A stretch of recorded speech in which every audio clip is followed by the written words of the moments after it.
নোয়াখালীতে কিট সংকটের কারণে ব্যাহত হচ্ছে করোনা পরীক্ষা। পাশাপাশি করোনার সংক্রমণ শনাক্তকরণ যন্ত্রপাতিও দীর্ঘদিন ধরে অচল অবস্থায় পড়ে আছে। ফলে বিপাকে পড়েছেন চিকিৎসক ও সাধারণ মানুষ। এ বিষয়ে জানাতে সরাসরি যুক্ত হচ্ছেন আমাদের সহকর্মী মাওলা সুজন।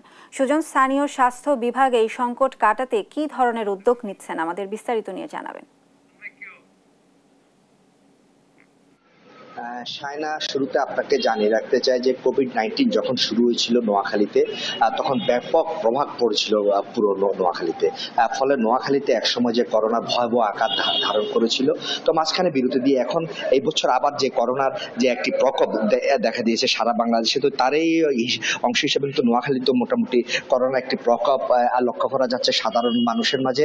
আসলে যে সাধারণ মানুষের মাঝে হাঁটতে চলতে ফিরতে দেখা যাচ্ছে যে জ্বর, কাশি, সর্দি সহ নানান উপসর্গ নিয়ে মানুষ হাঁটছে, কিন্তু করোনার কিট না থাকায় নোয়াখালীতে এবং করোনার যন্ত্রপাতি অচল থাকায় আসলে তা করোনা শনাক্তকরণের জন্য এটি সম্ভব হচ্ছে না। তো আমি এখন এই বিষয়ে কথা বলবো নোয়াখালী জেলা সিভিল সার্জন ডাক্তার মরিয়ম সিমির সাথে। আমি তার কাছে জানতে চাইবো যে করোনার কিট যে স্বল্পতা রয়েছে, স্বল্পতা কাটিয়ে উঠতে আপনারা কি কি পদক্ষেপ নিয়েছেন এবং যেসব যন্ত্রপাতি অচল হয়ে রয়েছে সেগুলো সচল করার জন্য কোনো পদক্ষেপ নিয়েছেন কিনা?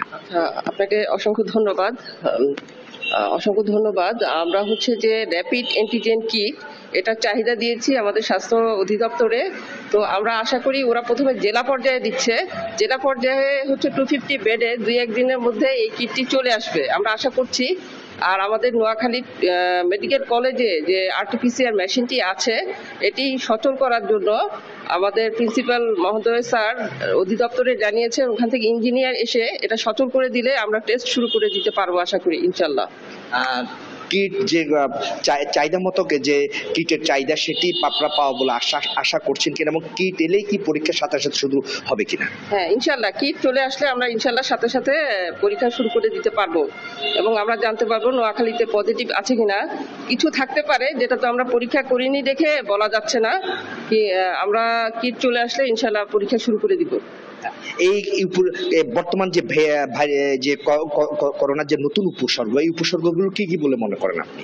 এবার তো একটু অন্যরকম ভ্যারাইটি। এটা যে আগে যেমন জ্বর, কাশি, ঠান্ডা, এই উপসর্গগুলো এবার থাকবে না। এবার সরাসরি বলছে যে লাংস বা আমাদের ফুসফুসে ওরা ইনফেক্ট করবে এবং ফুসফুসে বুকে ব্যথা থাকবে, পিঠে ব্যথা থাকবে।